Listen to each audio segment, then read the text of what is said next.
ഏവർക്കും സ്വാഗതം. കഴിഞ്ഞ വീഡിയോയിൽ ദൈവത്തിൻ്റെ അസൂയ അല്ലെങ്കിൽ അസൂയയുള്ള ദൈവത്തെ നാം എങ്ങനെയാണ് മനസ്സിലാക്കേണ്ടത്, അപ്രകാരമുള്ള ഒരു യാഥാർത്ഥ്യം ചരിത്രത്തിൽ രേഖപ്പെടുത്തിയിരിക്കുന്നതിൻ്റെ ഉദ്ദേശം എന്താണ്, സതുദ്ദേശം എന്താണ്, എന്തുകൊണ്ടാണ് യേശു പറഞ്ഞത് നിങ്ങൾ അന്വേഷിപ്പീൻ കണ്ടെത്തും, എന്തുകൊണ്ടാണ് മനുഷ്യൻ ദൈവത്തെ വിഭാവന ചെയ്യുമ്പോൾ അവൻ്റെ വികൃതികളും പരിമിതികളും ദൈവത്തിൻ്റെ തലയിൽ കൊണ്ടുവെക്കുന്നത്, ഇങ്ങനെയുള്ള കാര്യങ്ങൾ നാം കഴിഞ്ഞ ആദ്യത്തെ വീഡിയോയിൽ പരിഗണിച്ചതാണ്. അത് ഞാൻ അവതരിപ്പിച്ച ഒരാശയം വളരെ സമയത്തിൻ്റെ പരിമിതി കൊണ്ട് വളരെ ഭാഗികമായി മാത്രം അവതരിപ്പിച്ചു. അത് വളരെ പ്രാധാന്യം അർഹിക്കുന്നതായതുകൊണ്ട് ഈ വീഡിയോയിൽ അത് സംബന്ധമായ ചില കാര്യങ്ങൾ കൂടെ വെളിപ്പെടുത്തിയിട്ട് തുടർന്നുള്ള ചിന്തകൾ പങ്കിടാനാണ് ഉദ്ദേശിക്കുന്നത്. ഞാനിവിടെ പറഞ്ഞത് മനുഷ്യൻ ദൈവത്തെ മനസ്സിലാക്കുന്ന വിധത്തിൽ അവൻ്റെ ലൈംഗികത വലിയ ഒരു പങ്ക് വഹിക്കുന്നു എന്നത് തന്നെയാണ്. ഇത് ആരും പറഞ്ഞിട്ടില്ലാത്ത കാര്യമാകൊണ്ട് കുറച്ചുകൂടെ വ്യക്തമാക്കാനുള്ള കടമ എനിക്ക് ഉണ്ട്. ഞാൻ ആ കടമ നിർവഹിച്ചുകൊണ്ട് മുൻപോട്ട് പോകട്ടെ. നാം ആദ്യമായി ചോദിക്കേണ്ടത്, ലോകത്തിൽ എവിടെ പോയാലും യാതൊരു മാറ്റവുമില്ലാതെ സ്ത്രീകൾക്കാണ് കൂടുതൽ മതസംബന്ധമായ വികാരം, ആവേശം, ഭക്തി, എരിവ് ഉള്ളത്. സുവിശേഷങ്ങൾ വായിച്ചാൽ നമുക്ക് വ്യക്തമായിട്ടറിയാം, ഏറ്റവും ആഴത്തിൽ ഭക്തി അനുഭവിക്കുന്നതും പ്രകടിപ്പിക്കുന്നതും സ്ത്രീകളാണ്. ലൂക്കോസിന്റെ സുവിശേഷം 7-ാം അധ്യായത്തിലും യോഹന്നാന്റെ സുവിശേഷം 12-ാം അധ്യായത്തിലും രണ്ട് സ്ത്രീകൾ വന്ന പരസ്യമായി യേശുവിനോടുള്ള അവരുടെ ആരാധന മനോഭാവം വെളിപ്പെടുത്തുന്ന സംഭവമുണ്ട്. അതിൻ്റെ വിശദാംശങ്ങളിലേക്ക് പ്രവേശിക്കാൻ സാധ്യമല്ല എന്ന് നിങ്ങൾക്കറിയാം. അതിന് സമാനമായ ഏതെങ്കിലും ഒരു സംഭവം വേദപുസ്തകത്തിൽ നിങ്ങൾക്ക് കാണിക്കാൻ സാധ്യമല്ല. അപ്പോൾ സ്ത്രീകൾക്കാണ് മതപരമായ ഏറ്റവും കൂടുതൽ ഭക്തിയുള്ളത്. അതിൻ്റെ കാരണം എന്താണ്? ദൈവത്തെ പുരുഷനായിട്ട് സങ്കല്പിക്കുന്നത് ഇതിൽ വലിയ വലിയ വലിയ ഒരു പങ്ക് വഹിക്കുന്നുണ്ട്. ഞാൻ കൂടുതലായി വിശദീകരിക്കുന്നില്ല. ഈ ഒരു സാഹചര്യത്തിൽ യേശു തന്നെ എപ്രകാരമാണ് വെളിപ്പെടുത്തിയത് എന്ന് പരിശോധിക്കുന്നത് ഉചിതമാണ്. ഞാൻ കഴിഞ്ഞ വീഡിയോയിൽ ചെയ്ത സമീപനം ഇവിടെയും അവലംബിക്കാൻ പോകുകയാണ്.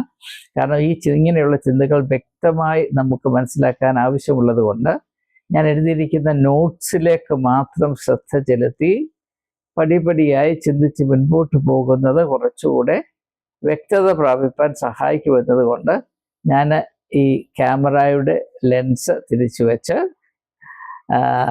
റിയർ ലെൻസിൽ കൂടെ മാത്രം നോക്കി നോട്ട്സ് ഫോളോ ചെയ്ത് മുൻപോട്ട് പോകുവാൻ ഏവരെയും സവിനയം ക്ഷണിച്ചുകൊള്ളും. അപ്പൊ നമുക്ക് ആദ്യമായി ഞാൻ ആദ്യം പറഞ്ഞ പോലെ ജീസസ്, ഗോഡ് ആൻഡ് സെക്ഷുവാലിറ്റി, യേശു തന്നെ പറ്റി എന്താണ് പറഞ്ഞത്? യോഹന്നാന്റെ സുവിശേഷം 14-ാം അധ്യായത്തിന്റെ 6-ാം വാക്യത്തിൽ പറയുന്നു, ഞാൻ തന്നെ വഴിയും സത്യവും ജീവനുമാണ്. അപ്പോൾ ഞാൻ കഴിഞ്ഞ കാലങ്ങളിൽ ഈ ഫെമിനിസ്റ്റ് തിയോളജിയൻസ് നടത്തുന്ന പല കോൺഫറൻസിലും പങ്കെടുത്തിട്ടുണ്ട്. അവിടെയൊക്കെ പൊന്തി വന്ന ഒരു പ്രധാനപ്പെട്ട പ്രശ്നം, യേശു സ്ത്രീയാണോ പുരുഷനാണോ? യേശു പുരുഷൻ മാത്രമാണോ? ഈ ഫെമിനിസ്റ്റ് ആയിട്ടുള്ള ദൈവശാസ്ത്ര ചിന്തകർക്ക് യേശു പുരുഷൻ മാത്രമാണെന്ന് പറയുമ്പോൾ അല്പം സോക്കേടാണ്, അവർക്ക് അങ്ങോട്ട് ദഹിക്കാൻ പ്രയാസമാണ്. പക്ഷെ സത്യം എന്താണെന്ന് യേശു തന്നെ വെളിപ്പെടുത്തിയിട്ടുണ്ട്. യേശു പറയുന്നത് ഞാൻ ആണുമല്ല പെണ്ണുമല്ല, ഞാനൊരു മർമ്മമാണ്. യോഹന്നാന്റെ സുവിശേഷം 14-ാം അധ്യായത്തിന്റെ 6-ാം വാക്യം പ്രത്യേകം ശ്രദ്ധേയമാണ്. യേശു പറയുന്നത് ഞാൻ തന്നെ വഴിയും സത്യവും ജീവനുമാണ് എന്ന് പറഞ്ഞാൽ എൻ്റെ ഒരർത്ഥം, അനേക അർത്ഥങ്ങളുണ്ട്. അതിലൊന്ന്, ഈ ഭാഗികമായ അല്ലെങ്കിൽ വിഭാഗീയമായ യാതൊരു ലേബലും ദയവായിട്ട് എൻ്റെ നെറ്റിയിൽ കൊണ്ട് ഒട്ടിക്കരുത് എന്ന് തന്നെയാണ്. ഞാൻ ഏറ്റവും സാർവത്രികമായ പ്രമാണങ്ങളുടെ പ്രതിഭാസമാണ്. അപ്പോൾ വഴി എന്നുള്ളത് ഏത് മതത്തിൻ്റെതാണ്? വഴി എല്ലാവർക്കും സഞ്ചരിക്കാനുള്ളതാണല്ലോ വഴി. സത്യം ആരുടെ കുത്തകയാണ് സത്യം? അപ്പോൾ ക്രിസ്ത്യാനികൾ പറയും ഞങ്ങളുടേതാണ്. അത് ബോധമില്ലാത്തതുകൊണ്ട് പറയുന്നതാണ്.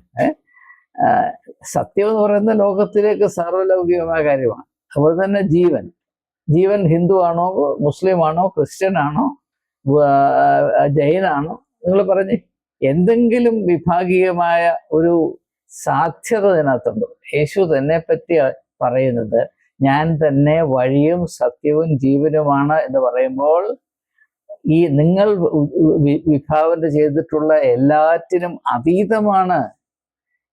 വർഗീയമായോ മതപരമായോ യാതൊരു ലേബലും എനിക്ക് പ്രസക്തമല്ലാതെ എൻ്റെ തലയിൽ കൊണ്ട് വെക്കരുത് എന്ന് തന്നെയാണ് എൻ്റെ അർത്ഥം.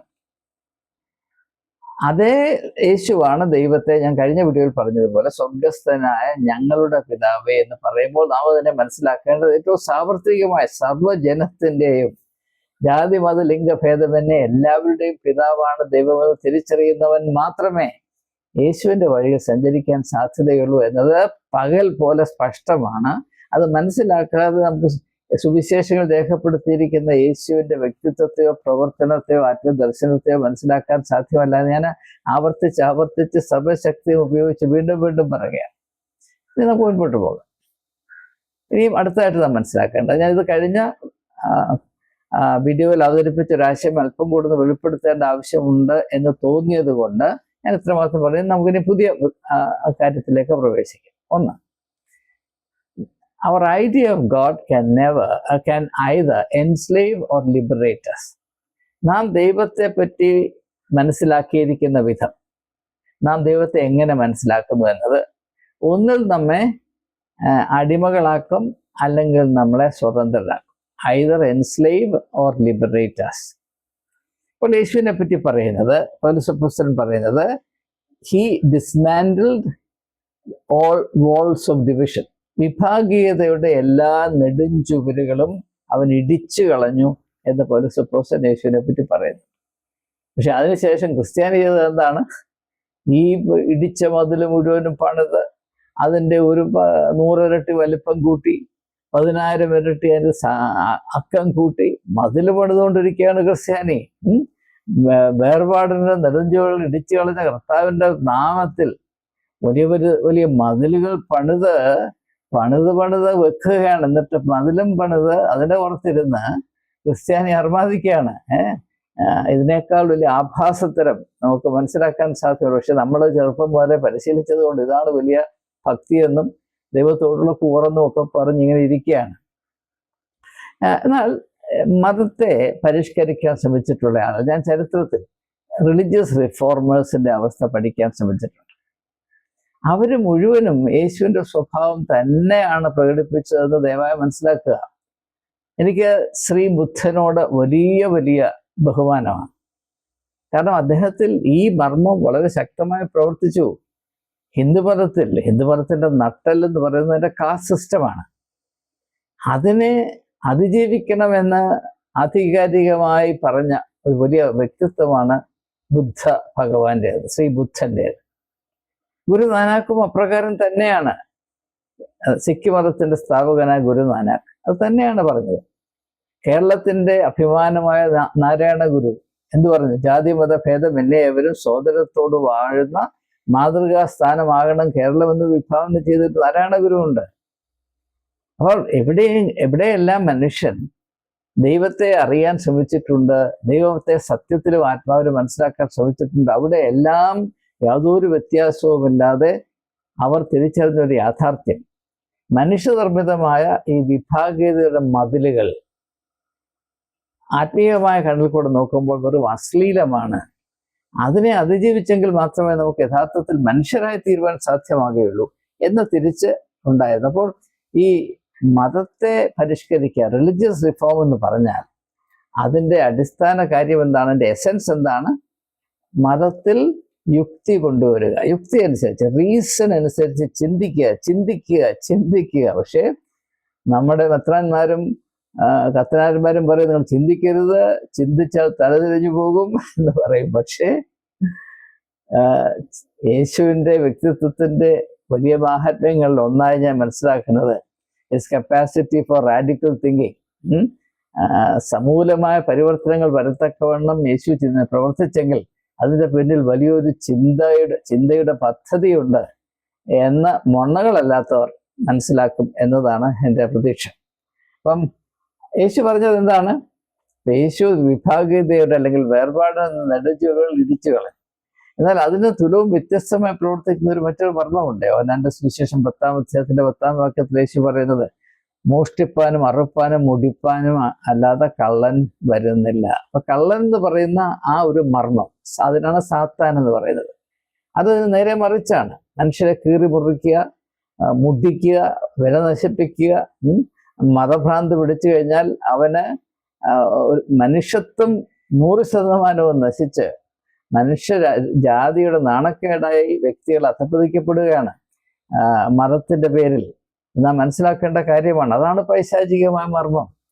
പിശാച് എന്ന് പറയുന്ന ഒരു ആശയമുണ്ടെങ്കിൽ അത് ഇതാണെന്ന് യേശു പറയുകയാണ്. പിശാച് പണ്ടൊക്കെ നമ്മൾ വിചാരിച്ചതുപോലെ ഇങ്ങനെ വലിയ കൊമ്പുമൊക്കെ വെച്ച് ഇങ്ങനെ കറുത്ത നിറത്തിൽ കണ്ണുരുട്ടി ഇങ്ങനെ നടക്കുന്നത്, അതൊന്നുമല്ല.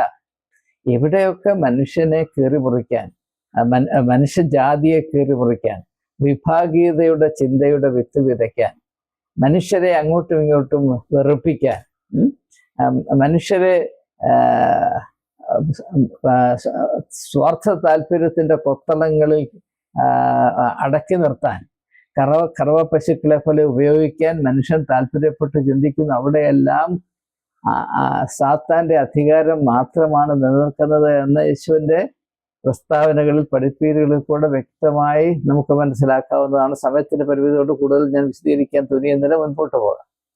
അപ്പോൾ അതുകൊണ്ട് യേശുവിൻ്റെ കാഴ്ചപ്പാടിൽ മനുഷ്യൻ എവിടെയെല്ലാം സ്വാർത്ഥ താല്പര്യത്തോടെ, അതായത് കിട്ടണം, ഞാൻ ഇവിടെ എഴുതിയിരിക്കുന്നത് according to Jesus, covetousness or greed or the desire to get distorts our idea of God. നാം ദൈവത്തെ മനസ്സിലാക്കുന്ന വിധത്തെ ഏറ്റവും വികൃതമാക്കുന്നത് എന്തെങ്കിലും കിട്ടണം എന്ന താല്പര്യമാണ്. മനുഷ്യൻ കിട്ടണം എന്ന താല്പര്യത്തിൽ വ്യക്തികളോടാകട്ടെ, സ്ഥാപനങ്ങളോടാകട്ടെ, ദൈവത്തോടാകട്ടെ സമീപിച്ചാൽ തീർച്ചയായും അതിൽ കൂടെ അവരെന്തിനോടാണ് ബന്ധം പുലർത്തുന്നത് അതിനെ വികൃതമാക്കിയിരിക്കും. ഇപ്പൊ കേരളത്തിന്റെ അവസ്ഥ ഒക്കെ നിങ്ങൾക്കറിയാം.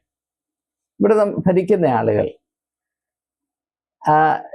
കേരളം എന്ന സംസ്ഥാനത്തോടുള്ള സ്നേഹം കൊണ്ട് ഭരിച്ചിരുന്നുവെങ്കിൽ ഈ കൊച്ചു സംസ്ഥാനം ഒരു 100 സ്വിറ്റ്സർലൻഡ് ആയനെ. അതിനുള്ള സാധ്യത ഇവിടുണ്ട്. കേരളം ഇന്ന് നാം കാണുന്നത് കേരളമല്ല, കേരളത്തിന്റെ പേക്കോലമാണ്. അതെങ്ങനെ സംഭവിച്ചു?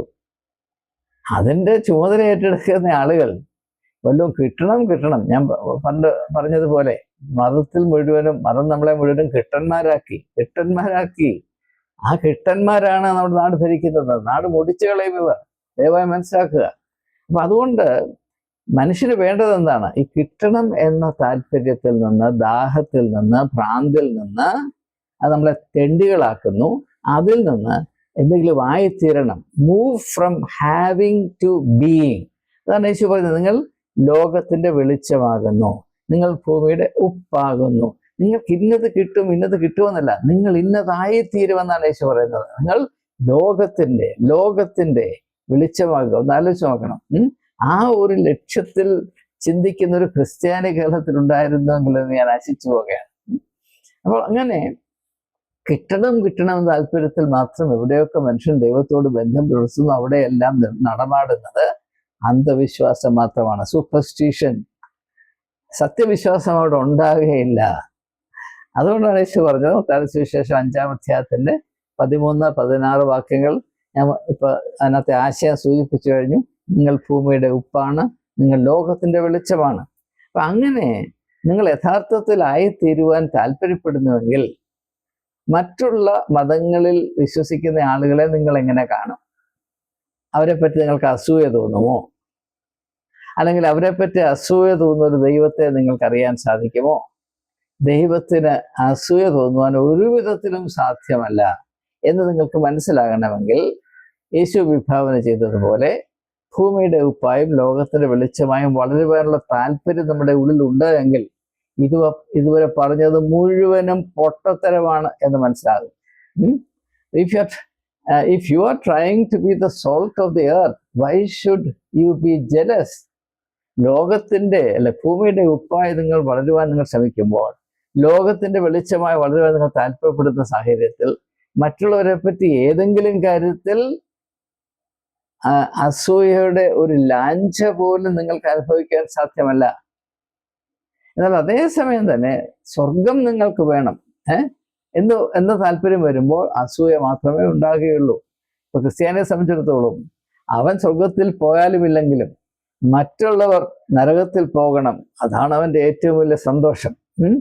മറ്റുള്ളവർ നരകത്തിൽ പോയി അവിടെ യാതന അനുഭവിക്കുന്നു, അവരെ വറക്കുന്നു, പൊരിക്കുന്നു, അഗ്നി ഇങ്ങനെ വെള്ളമായി ഒഴുകുന്ന അവിടെ അവനായിട്ട് കുളിപ്പിക്കുന്നു. ഇതാണ് ഒരു വലിയ സങ്കല്പം. കാരണം എന്താണെന്ന് ചോദിച്ചാൽ,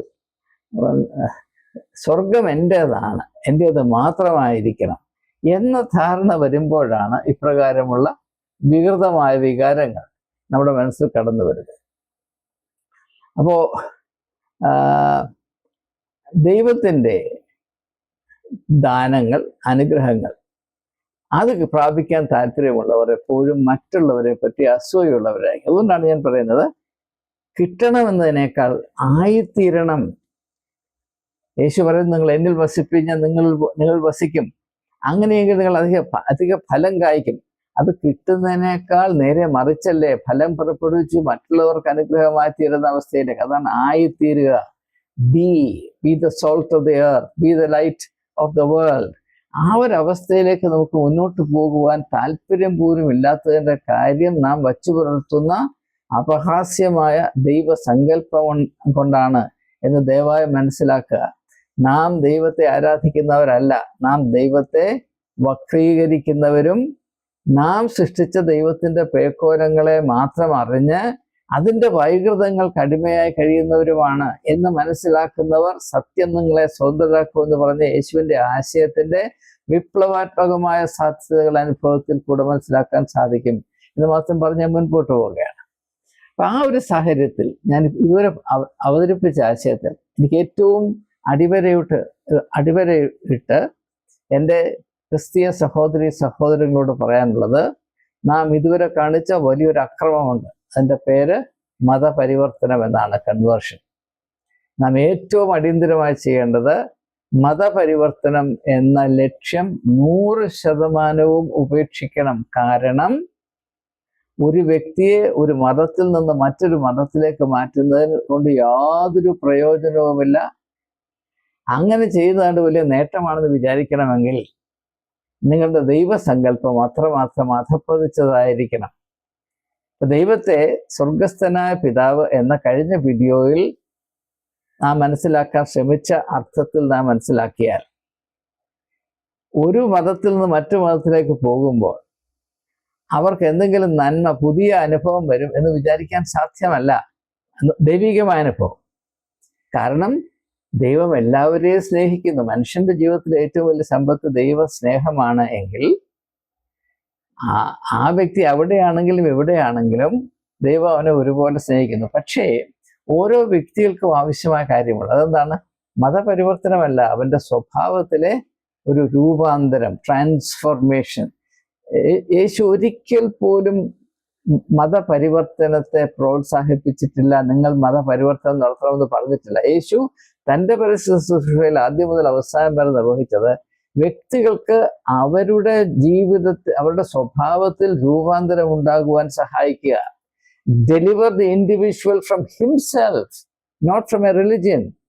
ഒരു വ്യക്തിയെ വിടുവിക്കേണ്ടത് അവൻ്റെ മതത്തിൽ നിന്നല്ല, അവനിൽ നിന്നാണ്. Every individual, whether you are a Christian or a Hindu or a Muslim, it doesn't matter which religion you practice. നിങ്ങളുടെ മതം എന്തുമായിക്കൊള്ളട്ടെ, നമ്മുടെ ഓരോരുത്തരുടെയും, നിങ്ങളുടെയും എൻ്റെയും ഏറ്റവും അടിസ്ഥാനപരമായ ആവശ്യം എന്താണ്? നമുക്ക് നമ്മളിൽ നിന്ന് വിടുതലുണ്ടാകണം. ഞാൻ എന്നും പ്രാർത്ഥിക്കുന്നത് God deliver me from myself എന്നാണ്. ദൈവമേ എന്നെ എന്നിൽ നിന്ന് വിടുവിക്കണമേ എന്നാണ് ആത്മാർത്ഥമായി ഞാൻ പ്രാർത്ഥിക്കുന്നത്. ദൈവമേ ദൈവമേ ദൈവമേ ദൈവമേ എന്നെ എന്നിൽ നിന്ന് വിടുവിക്കണമേ.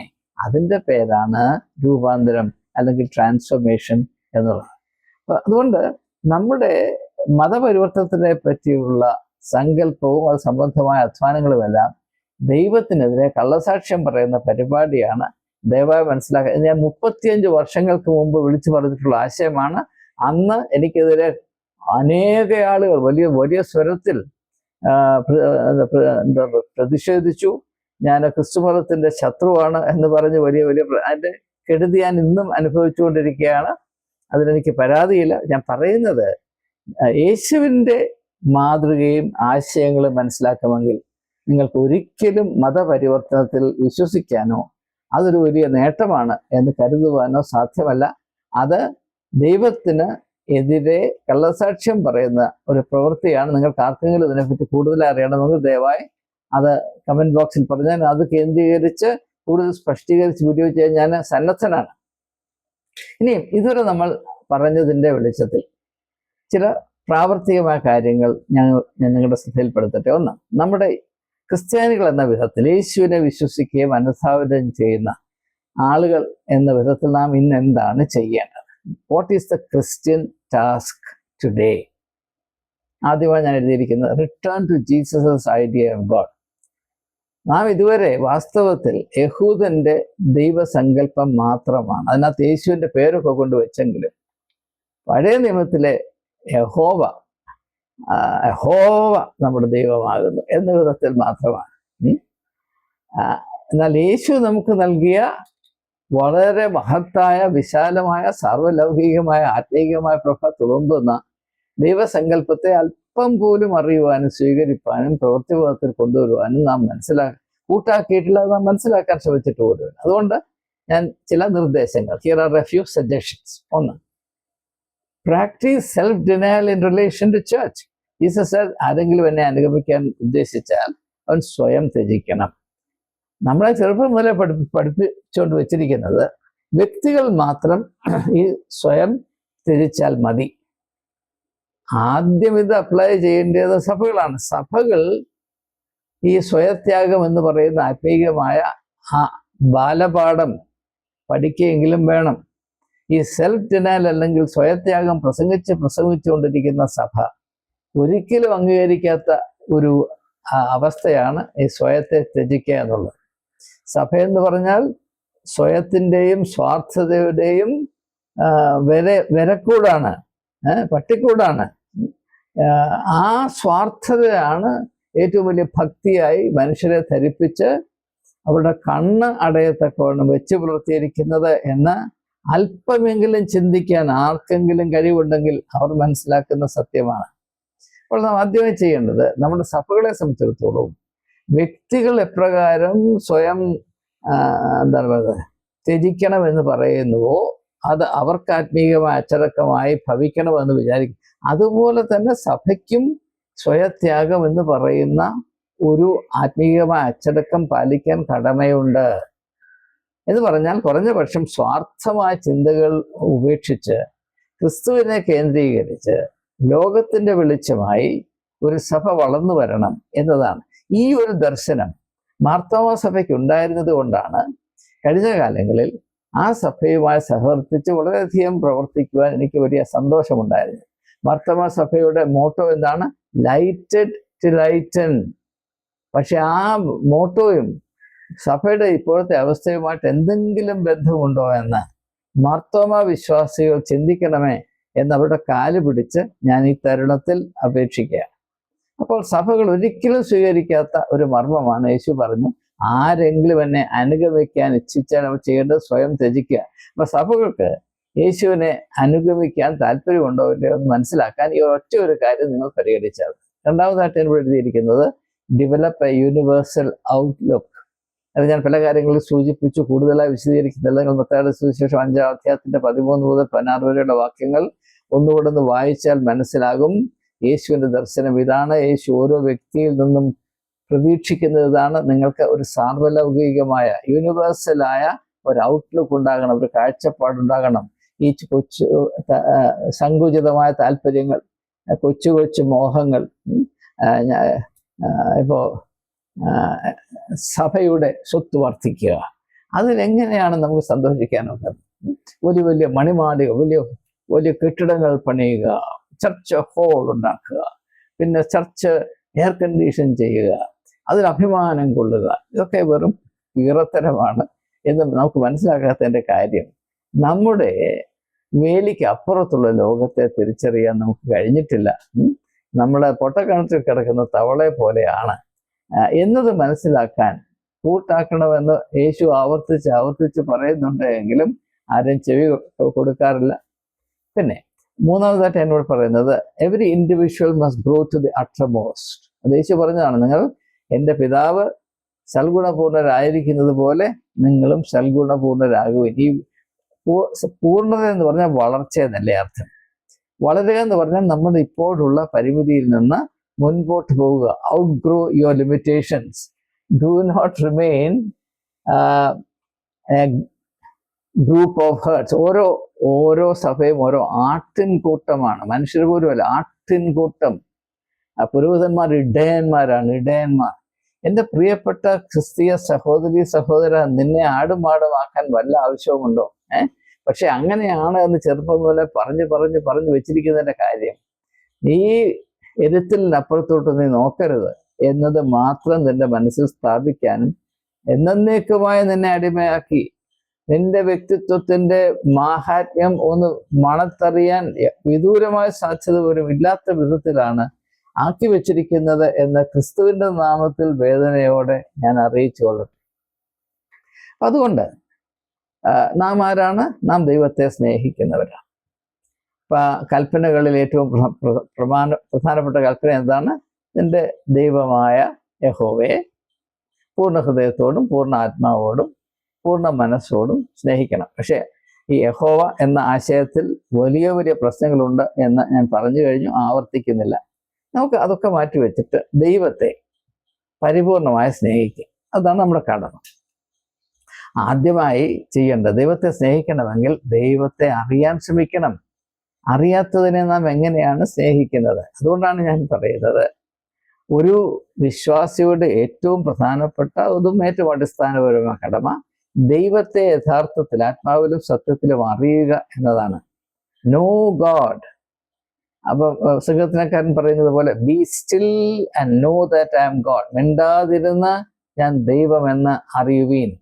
ദൈവത്തെ അറിയുവാൻ നമുക്കൊരു ആവശ്യമുണ്ട്, കടമയാണ്. രണ്ടാമത്, അറിയുമ്പോൾ അവനെ പോലെ ആയിത്തീരുവാൻ നമുക്ക് ഒരു താല്പര്യം തോന്നും. അറിയാത്തതിനോട് സമരസപ്പെടുവാൻ നമുക്ക് സാധ്യമല്ലല്ലോ.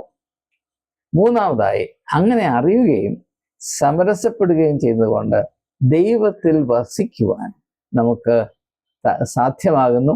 അതിൽ സന്തോഷം കണ്ടെത്തുവാൻ നമുക്ക് സാധിക്കുന്നു.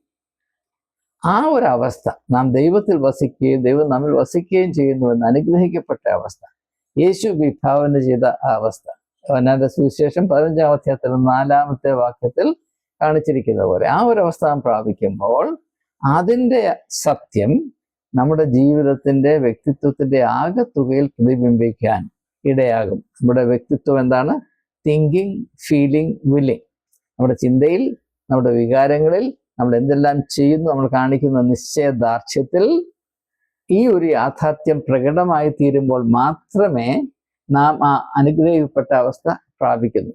ഇതിൻ്റെ എല്ലാം പൊതുവായ ഘടകം, എല്ലാറ്റിനെയും നിയന്ത്രിക്കുകയും നയിക്കുകയും രൂപപ്പെടുത്തുകയും ചെയ്യുന്നത് നാം ദൈവത്തെ എങ്ങനെ മനസ്സിലാക്കുന്നു എന്നുള്ളത് തന്നെയാണ്. അതുകൊണ്ട് ഒരു ചെറിയ കാര്യമെങ്കിലും ഓർത്തിരിക്കാൻ ഇടയാകട്ടെ. നമ്മുടെ സങ്കുചിതമായ ചിന്തകളും താല്പര്യങ്ങളും, നമ്മുടെ പീറത്തരം ദയവായി നിത്യനായ ദൈവത്തിൻ്റെ മുകളിൽ കൊണ്ട് നിക്ഷേപിക്കരുത്. നാം ദൈവത്തെ മനസ്സിലാക്കുന്ന വിധത്തിൽ കാര്യമായ തെറ്റുകളുണ്ട് എന്ന് മനസ്സിലാക്കുക. ഇതുവരെ നാം ദൈവത്തെ അറിയുവാൻ ശ്രമിച്ചിട്ടില്ല. ദൈവത്തെപ്പറ്റി നമുക്ക് കേട്ടുകേഴ്വി മാത്രമേ ഉള്ളൂ. Hearsay. Our god is only a hearsay god. നമുക്ക് വ്യക്തിപരമായ യാതൊരു അനുഭവമോ അന്വേഷണ ഫലമായി നാം പ്രാപിച്ച അറിവുകളോ ഇല്ല. കേട്ടുകേഴ്വികൾ മാത്രമേ ഉള്ളൂ.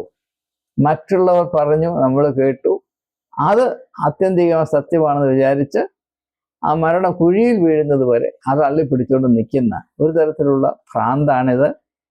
എന്നാൽ യേശു പറയുന്നു, നിങ്ങൾ അന്വേഷിപ്പീൻ. നിങ്ങൾക്ക് അന്വേഷണത്തിൽ കൂടെ കണ്ടുപിടിക്കാനുള്ള അവകാശം ദൈവം നൽകിയിരിക്കുന്നു. അന്വേഷിക്കുക എന്ന് പറഞ്ഞാൽ നാം ഇപ്പോൾ ആയിരിക്കുന്ന അവസ്ഥയിൽ നിന്ന് മുൻപോട്ട് പോവുക എന്നാണല്ലോ എൻ്റെ അർത്ഥം. അങ്ങനെയെങ്കിൽ നിങ്ങൾ അന്വേഷിക്കുമ്പോൾ നിങ്ങൾ ഇതുവരെ വെച്ചു പുലർത്തിയ ദൈവസങ്കല്പം അയ്യോ വളരെ ലജ്ജാകരമാണ് എന്ന് നിങ്ങൾക്ക് മനസ്സിലാകുകയും സർവത്തെയും സൃഷ്ടിക്കുകയും സർവത്തെയും ഒന്നുപോലെ സ്നേഹിക്കുകയും സൃഷ്ടിയാകമാനം ഒന്നായി തൻ്റെ സ്നേഹത്തിന്റെ ഹൃദയത്തിൽ കാത്തു സൂക്ഷിക്കുകയും ചെയ്യുന്ന ആ ദൈവത്തെ പരിചയപ്പെടുവാൻ ഇടയാകും. അതാണ് പരമമായ സത്യം. ആ സത്യം നിങ്ങൾ അറിയുമ്പോൾ നിങ്ങൾ സ്വതന്ത്രരായിത്തീരും. ആ സ്വാതന്ത്ര്യത്തിൽ കൂടെ മാത്രമേ മനുഷ്യൻ അവൻ്റെ മനുഷ്യത്വത്തിൻ്റെ വെളിച്ചം കണ്ടെത്തുവാനും ആ വെളിച്ചവുമായി താതാത്മ്യം പ്രാപിക്കുവാനും ഇടയാകുകയുള്ളൂ എന്നതാണ് വിടുതലിൻ്റെ സുവിശേഷം. ആ സുവിശേഷം ഒരു സഭയുടെയും ഒരു മതത്തിൻ്റെയും കുത്തകയല്ല. അത് മനുഷ്യരാശിയുടെ ആകമാനമായ മതമാണ്. ആ മതത്തിൽ ഞാൻ വിശ്വസിക്കുന്നു. മനുഷ്യരാശിയുടെ വെളിച്ചം അത് വ്യക്തികൾക്ക് അനുഭവവേദ്യമാക്കി തീർക്കുവാൻ സഹായിക്കുന്ന മനുഷ്യത്വത്തിൻ്റെ മതം. ആ മതത്തിൻ്റെ വെളിച്ചത്തിലാണ് എൻ്റെ ആരാധ്യപുരുഷനായ യേശുവിനെ ഞാൻ കാണുന്നത്. ആ ഒരു വെളിച്ചത്തിലേക്ക് എന്നെ നയിച്ച യേശുവിനോടുള്ള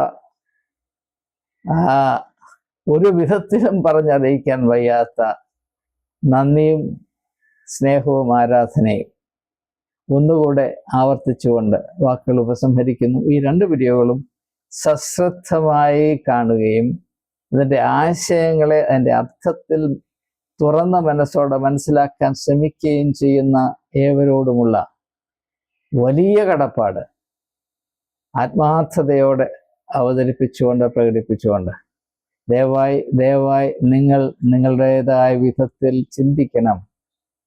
സത്യദൈവത്തെ അന്വേഷിക്കണം. അന്വേഷിച്ചാൽ മാത്രമേ അറിയുകയുള്ളൂ. അറിയുമ്പോൾ നിങ്ങൾ അറിയാതെ തന്നെ നിങ്ങളുടെ വ്യക്തിത്വത്തിൽ അത്ഭുതകരമായ രൂപാന്തരം പ്രാപിപ്പാൻ ഇടയായിത്തീരും.